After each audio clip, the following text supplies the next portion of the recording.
Assalamualaikum warahmatullahi wabarakatuh. Halo sahabat data, saya Elok Fitriani Rafikasari, dosen statistika Fakultas Ekonomi dan Bisnis Islam Institut Agama Islam Negeri Tulungagung. Pada video kali ini saya akan menjelaskan mengenai analisis korelasi dan analisis regresi pada pemodelan ekonometrika. Perlu sahabat data ketahui bahwa analisis korelasi merupakan salah satu analisis statistika yang digunakan untuk melihat hubungan keeratan antara dua variabel. Analisis korelasi biasa dilambangkan ρ untuk parameter dan R untuk statistik, di mana nilai ρ atau R ini berkisar antara -1 sampai 1. Dengan menggunakan formula Pearson Product Moment, korelasi antara variabel X dan Y bisa dihitung dengan N kali sigma XY dikurangi sigma X kali sigma Y dibagi dengan akar N sigma X kuadrat dikurangi sigma X yang dikuadratkan dikalikan dengan N sigma Y dikurangi sigma Y yang dikuadratkan. Gambar di samping menunjukkan pola persebaran data di mana pada gambar pertama R atau nilai korelasinya positif dan tinggi. Ini artinya hubungan antar dua variabelnya juga positif dan tinggi. Gambar yang kedua menunjukkan pola hubungan di mana korelasi antara dua variabel negatif dan tinggi. Ini artinya nilai antara dua variabel tersebut berbanding terbalik, yakni jika misalkan nilai X-nya semakin tinggi, maka nilai Y-nya semakin turun atau sebaliknya. Gambar yang ketiga menunjukkan pola hubungan yang positif tetapi rendah, sedangkan pada gambar yang keempat menunjukkan pola hubungan yang negatif dan rendah. Berikutnya akan saya jelaskan mengenai analisis regresi. Analisis regresi merupakan analisis statistika yang digunakan untuk melihat hubungan dan pengaruh antara variabel penjelas dengan variabel respon. Secara umum, model regresi untuk variabel penjelas sebanyak P adalah Y sama dengan beta 0 ditambah beta 1x1 ditambah beta 2x2 ditambah beta 3x3 sampai beta pxp ditambah epsilon. Pada pengujian parameter regresi nanti akan dilakukan dua macam pengujian, yakni yang pertama adalah pengujian secara serentak dan yang kedua adalah pengujian parameter secara individu. Pengujian parameter serentak akan dilakukan dengan menggunakan statistik uji F, sedangkan pengujian parameter individu akan dilakukan dengan menggunakan statistik T. Perlu sahabat data ketahui, pada analisis regresi ini harus memenuhi asumsi-asumsi klasik, yaitu yang pertama adalah residual berdistribusi normal, yang kedua tidak terjadi kasus multikolinearitas, yang ketiga tidak terjadi kasus heteroskedastisitas, dan yang keempat tidak terjadi kasus otokorelasi. Untuk penjelasan mengenai asumsi-asumsi klasik pada analisis regresi nanti akan dibahas pada materi-materi berikutnya. Terdapat dua penggunaan atau fungsi dari analisis regresi ini. Yang pertama adalah untuk peramalan dan yang kedua untuk mengetahui seberapa besar pengaruh variabel penjelas terhadap variabel responnya.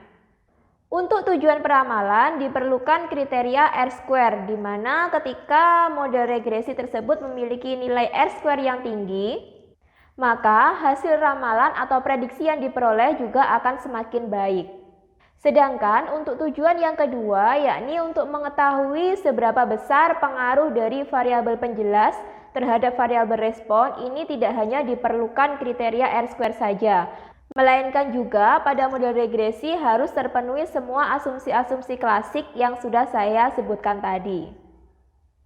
Berikut ini saya berikan contoh mengenai data angka kematian bayi, di mana faktor-faktor yang mempengaruhi angka kematian bayi antara lain, yang pertama adalah tingkat melek huruf perempuan, Yang kedua, GNP atau pendapatan per kapita.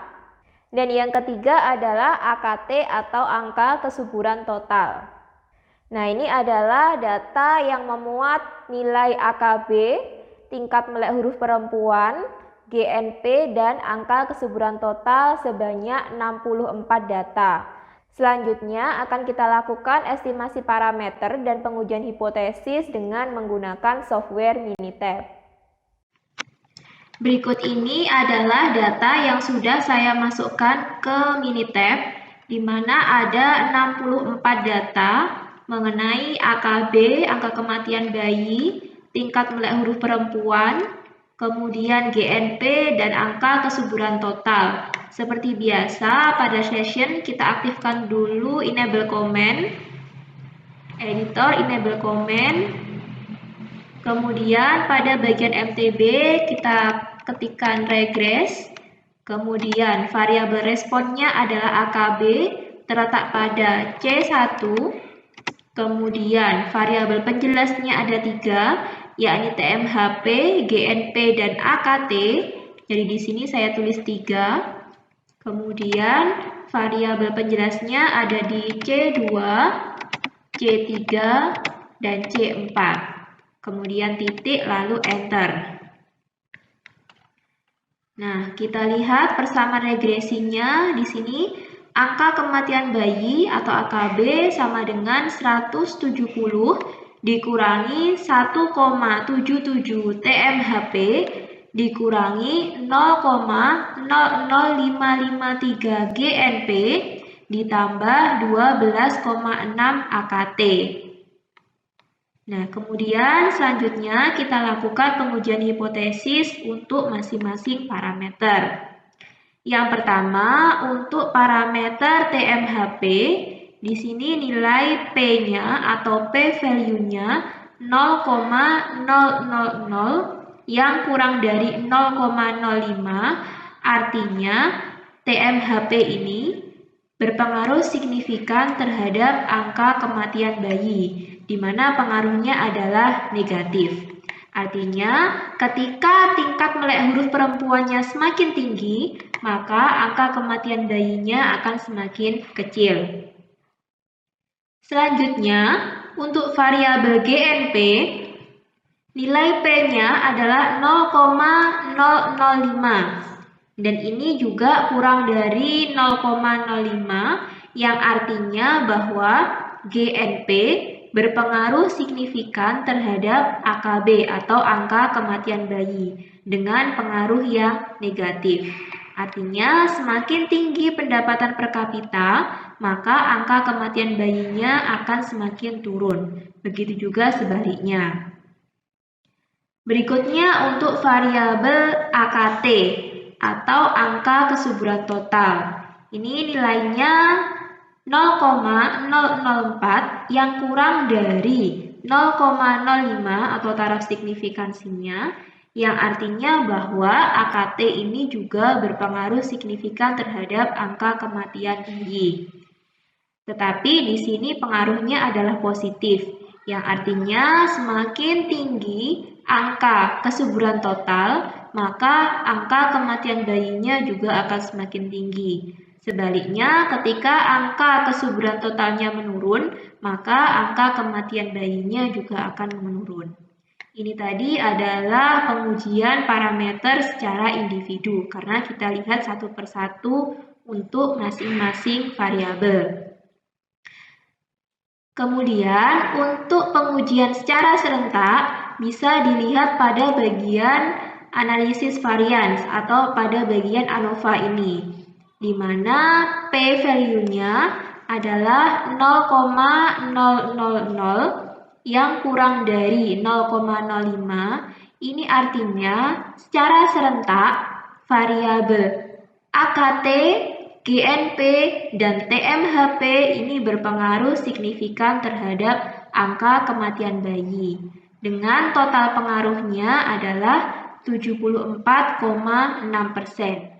Yang bisa dilihat dari nilai R-square-nya ini.